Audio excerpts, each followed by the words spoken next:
জগন্নাথ দেব উঠে পড়েছে, দেখতেই পাচ্ছেন। আর এই যে ছেলে শুয়ে আছে। নমস্কার, নতুন একটা ভিডিও নিয়ে চলে আসলাম। উঠে পড়েছি, ফ্রেশ হয়ে গেছি। বৃষ্টি তো মানে সারা রাত বৃষ্টি পড়ছে, এখনও বৃষ্টি পড়ছে। জামা কাপড় ভিজিয়েছি, প্লাস চাদর ভিজিয়েছি। এখন সারা দিনের ব্যাপার, বুঝতেই পারছেন কদিন ধরে যা চলছে। গতকালে কিছু জামা কাপড় শোকায়নি, এখনও ভেজা, সেগুলোকে দেখতে হবে, দেখা হয়নি এখনও। তো আমার বেশ ভালো ঠান্ডা লেগে গেছে, গলা শুনে বুঝতেই পারছেন গলায় লেগেছে। ছেলের লেগেছিল, ছেলের থেকে আমার লেগেছে। মাসি তো কাজ করছে, মাসির ঘর ঝাড় দিয়ে মোছা, বাসন মাজা হয়ে গেছে, জামা কাপড় কাচবে। আর মাসিকে বলেছি দুটো আলু কেটে দিয়ে যেতে। আজকে খিচুড়ি করবো, যা ওয়েদারটা আছে, আজকে একটু খিচুড়ি করবো। তো বললাম না, হাজবেন্ড বলেছে, গতকালই বলেছি। তো দুবেলার জন্য একটু অল্প অল্প করে রাখবো, যদি কটা রুটি লাগে করতে তাহলে করাবো, নাহলে করাবো না। তো একটু বেশি করেই করবো, অনেক খিচুড়ি খাওয়া হয় না, একটু পাতলা করেই করবো, বেশি মানে রিচ করবো না। মশলার যত কম দিয়ে আর একটু পাতলা খেতে ভালোবাসি, ঘন খেতে আমরা অতটা ভালোবাসি না। তো ওইটাই করার ইচ্ছা আছে, তো ওইটাই করবো। তো চলুন এখন কোটাকুটি পর্যন্ত মাসি করে দিই, আগে চা খাবো। গলাটার জন্য চাটা দরকার, আদা দিয়ে তো রোজই খাই, আজকে একটু বেশি করে আদা দিয়ে খাবো। তো ছেলেকে তুলবো একটু পরে, ছেলের আন্টি তো ওই 11টা সাড়ে 11টায় আসবে। তো ততক্ষণ একটু শুট, ততক্ষণ আমি চাটা করে খাই। এখন 9:15 বাজে, তো আমি আবার পরে আসছি শুরু। আর আজকে ছেলেকে স্কুলে পাঠাচ্ছি না, কারণ কি বৃষ্টি পড়ছে। ওর কাকু ফোন করেছিল, কারণ কি ওর যেখানে স্কুল ভীষণ জল জমে। আর এমনি তো বৃষ্টিতে ভিজে, কালকে আমার মাসির বাড়িতে গেছিলো, মাসির বাড়িতে আসার সময় ভিজে গেছে। ভিজে গেছে বলতে মানে কাছাকাছি চলে এসছে, তখন বৃষ্টি শুরু হয়ে গেছে।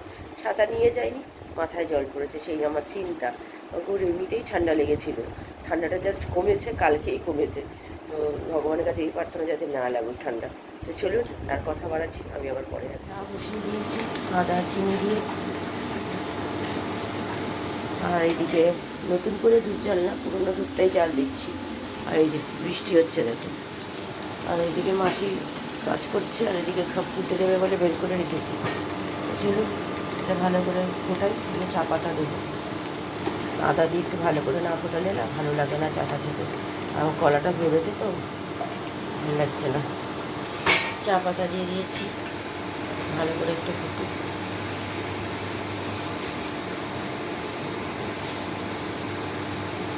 ধোয়া হচ্ছে চা রেডি, আর এখানে দুধটা ফুটবে। তো চলুন চাটা খাই পরে। আজকে তাড়াতাড়ি রান্নাঘরে চলে এসেছি রান্না করতে। এখানে টমেটো কেটে নিয়েছি, মাসি আলু আর কী বলে ওটা ঢ্যাঁড়স কেটে দিয়ে গেছে, যেমন করে খিচুড়ি। আগে আমি মুগ ডালটাকে ভালো করে ভেজে দিচ্ছি, আর এখানে তারপরে মুগ ডাল দিয়ে জলের যে ফেনাটা আছে, নোংরা আছে ডালের, সেটা ফেলে দিয়ে চালটাও দিয়ে দেবো কিছুক্ষণ পরে। নুনও দিয়েছি কিছুটার মধ্যে, দিয়ে ভালো করে এটা হোক। তার মধ্যে আলু দিয়ে দিয়েছি, গোটা মানে ডুমো ডুমো করে আলু, এরকম যেমন মাংসের আলু হয় সেরকম কেটেছি। আর তেলের মধ্যে ফোড়ন গোটা জিরে, তেজপাতা, আর দিয়েছি মেথি, শুকনো লঙ্কা দিয়ে ভালো করে টমেটোটা দিয়ে ভালো করে ভেজে নিয়ে নুন দিয়েছি, আদা বাটা দিয়েছি, কষিয়ে তার মধ্যে তেলের মধ্যে হলুদ গুঁড়ো, লঙ্কার গুঁড়ো, জিরে গুঁড়ো অল্প অল্প করে, আর মিষ্টি দিয়েছি, দিয়ে ভালো করে জল দিয়ে একটু কষিয়ে দিয়ে দিয়েছি এর মধ্যে। আর কটা কাঁচা লঙ্কাও দিয়েছি, দিয়ে ভালো করে নুন মিষ্টি দেখে তারপরে ঘি আর গরম মশলা দিয়ে খিচুড়িটা নামিয়ে ফেলেছি। আর এখানে আলু ভাজা যেমন ভাজে সেরকমই ভাজছি, এই যে গরম মশলা দিয়েছি আর ঘি। তো আলু ভাজাটা ভেজে নিয়ে আলা রাত্রিরের জন্য তুলে রাখলাম, এই বেলার জন্য তুলে রাখলাম। ঢ্যাঁড়সটাও ভাজি, আর হাতের মধ্যে গরম হাতের মধ্যে ওই খিচুড়িটা একটু ছিটকে এসে, গরম খিচুড়ি ফুটন্ত, পুরো ঘরে এত জ্বালা করছে কি বলবো। তাই একটু পেস্ট দিয়ে দিয়েছি, কোলগেট যেটাকে বলে। ভালো করে ভেজে নিয়ে ছেলে উঠে পড়েছে, স্নান করতে চলে গেছে। আমার হাজব্যান্ডের স্নান হয়ে গেছে, পুজো করতেও বসে গেছে, উঠে পড়েছে, স্নান হয়ে গেছে। ছেলের জন্য গরম গরম খিচুড়ি, আলু ভাজা আর একটু ঢ্যাঁড়স ভাজা নিয়েছি। ওর আন্টি আসবে যেহেতু, ওকে একটু খাইয়ে দিই। ও গরম গরম আছে, একটু খেয়ে বসুক, তাহলে দুধ তো খাই রোজই। তো চলুন, তো ওটা খাওয়াই। কেমন খেতে হয়েছে ওকে ও বলুক খেয়ে। এই খেয়ে দেখো, ভালো আছে, নুন মিষ্টি ঠিক আছে। তো চলুন ওকে খাইয়ে দিই, ওর আন্টি এসে যাবে, আমি পরে আসছি। কি গো, পড়াশোনা করছো? নাও করে নাও, আন্টির যা কাজ আছে করে নাও বাবা, অঙ্ক করে নাও। ও তো স্নান করেই বসেছিল, ওকে খাইয়েও দিয়েছি, পেটটাও ভর্তি আছে। আমি খাবো একটু পরে, খাবো, খিদেও পাচ্ছে। ব্যথা করছে, লেগেছে হয়তো কোথাও। তুমি খেলাধুলা করো না স্কুলে, লাগতেও পারে। আর বৃষ্টি, আমার হাজব্যান্ড বেরিয়ে গেছে, কিছু মানে করার কিছু নেই, বেরোতে তো হবেই। এই যে বৃষ্টিটা এখন একটু কমেছে, একদম। চলুন, এই যে বৃষ্টিটা এখন একটু কমেছে। আমার স্নান হয়ে গেছে, স্নান করে এখন বসবো, একটু পরে খাবো বললাম, তো ততক্ষণ করে নিক, তারপরে আমি বাকি কাজগুলো সারবো। চলো, আমার খাবার বেড়ে নিয়েছি, আমার ছেলে পরে খাবে। এই হচ্ছে আলু ভাজা, ঢেঁড়স ভাজা, আর এই হচ্ছে আমার খিচুড়ি। এত সুন্দর খেতে হয়েছে, মানে আমি খেয়ে দেখেছি খেতে, আর এতটা রয়ে গেছে, রাত্রিরেও হয়ে যাবে। ছেলে তো বেশি খাবে না, আর ছেলেকে দিয়ে এটা থাকবে, নিচে তো আলু ভাজা আছে, তো রাত্রিরে আমাদের আর মনে হয় রুটি করাতে আজকে আর লাগবে না মনে হচ্ছে যা। তো চলুন খাওয়া দাওয়া সেরে নিই, বড্ড যে খিদেও পেয়েছে, তো খেয়ে নিয়ে পরে আসছি। ছেলে পরে খাবে, ছেলেকে পরে দেবো। গুড ইভিনিং, এখন 3:05 বাজে। ছেলেকে খাইয়ে একটু আগে উঠলাম। ছেলে তো দেরি করে খেয়েছে, আমি তো খেয়ে নিয়েছিলাম আগে, খেয়ে ওষুধ খেয়ে নিয়েছি। আমার শরীরটা দুদিন ধরেই একটু ঠান্ডা ঠান্ডা ভাব ছিলই, তো আজকে সকাল থেকে গলাটা ধরেছে, তো ঠান্ডার মানে ভালো রকম এবার লাগছে, শরীরটা একটু খারাপ হতে শুরু করেছে। তো ওষুধ খেয়ে নিয়েছি। আমার যে ওষুধ খাই আমি, হোমিওপ্যাথিক না অ্যালোপ্যাথিক, আমার সবসময় ঘরে রাখা থাকে, ডাক্তারের সাথে কথা বলেই রাখি, তো ওটাই খাই। আর ওটা খেয়ে আমার 2-3 দিন খেলেই ঠিক হয়ে যায়, তো আশা করি এবারও তাই হবে। তো খেয়ে এখন একটু শুয়ে পড়বো, আমার ভালো লাগছে না শরীরটা। বিকেলবেলা পড়ানো আছে, একজনই আসবে, আরেকজনের তো জ্বর, সেই জন্য গতকালও আসেনি, আজকেও আসবে না বলে দিয়েছে, সোমবার থেকে আসবে। তো ঠিক আছে, চলুন এখন ছেলে পড়ুক, ছেলের অঙ্ক আছে, ছেলে অঙ্ক পড়ে যদি একটু টাইম পায় শোবে। আর ও শোয় না, ও মোবাইল ঘাটে বা পড়াশোনা করে এদিক ওদিক একটু খেলাধুলা করে, টাইম চলে যাবে, তো মাসি চলে আসে। তারপরে আবার আজকে আর রুটি করতে হবে না, কারণ কি যা মানে খিচুড়ি আছে, তো আমার হাজব্যান্ড ছেলের 3 জনের ভালো মতো হয়ে যাবে। রাত্রিরের খাবার তো বেশি চাপ করে খাবো না, তো আজকে রুটি করাবো না, রুটি থাক, আর কালকে যেমন রুটি করাবো।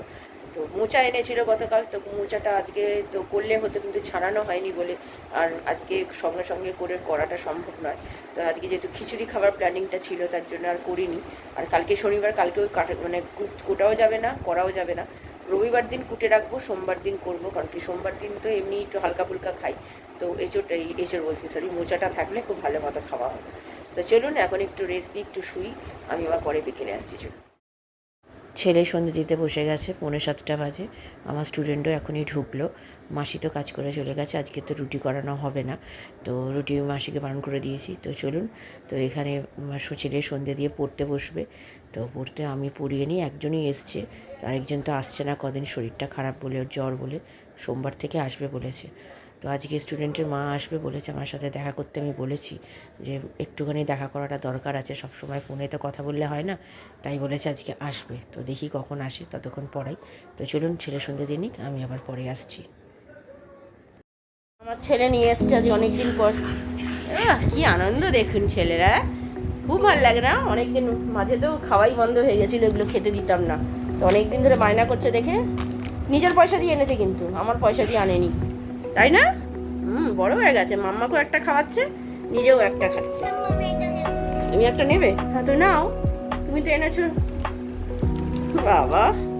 তো চলুন এটা খাক, বা খাও খাও, এই যে কেকটা, চলুন এটা খাই। ছেড়ে দিয়েছি, চলে গেছে, ওর মা এসেছিল, মাইনে দিয়ে গেল। আর একটু পড়াশোনা নিয়ে কথাবার্তা, আমি আসতে বলেছিলাম, উনি বাচ্চার হাতে দিয়ে টাকা পাঠাতো, আমার ঠিক ভালো লাগে না, তাই বলেছিলাম আপনি এসে দিয়ে যাবেন। আর আপনি কী পড়াশোনা করছে না করছে, ফোনে বলা একরকম, সামনে এসে কথা বলা আরেক রকম, তাই আপনি সামনে এসে আমার সাথে একটু দেখা করে যাবেন, মাসে একবারই না হয় আসবেন টাকা মানে মাইনে দিতে। তো যাই হোক, আমার ছেলের আন্টিও চলে এসছে, আমার হাজব্যান্ড আর আসেনি, সেই সকালে বেরিয়েছে। তো চলুন পরে আসছি। 9টা বাজে, এই এসে বসলাম, জামা কাপড় ভিজিয়ে। তো চলে গেছে আমার স্টুডেন্ট, আর আমার ছেলে তো পড়ছে। মাসিকে দিয়ে তো আজকে রুটি করাইনি, আগেও বলেছি, আজকে খিচুড়ি আছে, দুবেলাই আজকে খিচুড়ি হয়ে যাবে আমাদের। আর আলু ভাজা তো রেখে দিয়েছি, আর একটু ঢ্যাঁড়সও রয়েছে, তো রাত্রিবেলা আমাদের ভালো মতো হয়ে যাবে। তো যাই হোক, আমার ঠান্ডাটা লেগেছে, ওষুধ খেয়ে নিয়েছি, তাও এখন একটু ভালো আছি। তো আজকে রাত্রিরও আরেকটা খাবো, আর কালকে আর পরশু দিন খেলে আশা করি ঠিক হয়ে যাব। সামনে পুজো তো, সেটা নিয়ে চিন্তা। তো ছেলেকেও ওষুধ তো দিচ্ছি, তো ছেলের তো একটু খুসখুসে কাশি হচ্ছে দেখছি, তো আমি আমার ওষুধ চালু করে দিয়েছি, এবার কাশির জন্য যা ওষুধ আছে। তো ঠিক আছে, চলুন আপাতত এখন একটু বসি, আমার হাজব্যান্ড আসতে আজকে হয়তো দেরি হবে। তো যেহেতু বৃষ্টির জন্য 2 দিন ঠিক মতো কাজ হয়নি, তো আজকে বৃষ্টিটা নেই, মানে বিকেলের পর থেকে আর বৃষ্টি হয়নি, তো আসলে দেরি করেই আসবে, তারপরে খাওয়া দাওয়া। তো চলুন পরে আসছি। আজকে রাত্রের খাবার খিচুড়ি, এটা আমার আর ছেলের একসাথে নিয়ে নিয়েছি, ও একা খাবে না। তো চলুন খাওয়া দাওয়া সেরে নিই, এখন 11টা বাজে। তো সিঙ্গারা নিয়ে এসেছিলো আমার হাজব্যান্ড, তো তার জন্য হ্যাঁ দেবো সিঙ্গারা সে খেয়েছি বলে তাই একটু দেরি করে খাচ্ছি। তো চলুন, জানি না আমার হাজব্যান্ড এতটা খাবে কিনা, তো ঠিক আছে চলুন পরে আসছি। রাত্রিরে খাওয়া দাওয়া জাস্ট একটু আগে খেয়ে দিয়ে উঠলাম, যা কাজ ছিল সব মোটামুটি গোছানো হয়ে গেছে। জামা কাপড় ভেজানো তো অনেকক্ষণই হয়ে গেছে, চালও ভিজিয়ে দিয়েছি। কালকে তো ভাত করবো, ভাত কিছুটা আছে, ছেলে যেহেতু স্কুল যাওয়ার ছিল আজকে যেতে পারলো না, তো সেই ভাত রয়েছে সেটা মিশিয়ে দেবো, যেন অল্প করেই চাল নিয়েছি। আর মাছ আজ বের করে রাখলাম ডিপ ফ্রিজ থেকে, দেখি কি মাছের ঝোল করি। তো এই হচ্ছে ব্যাপার।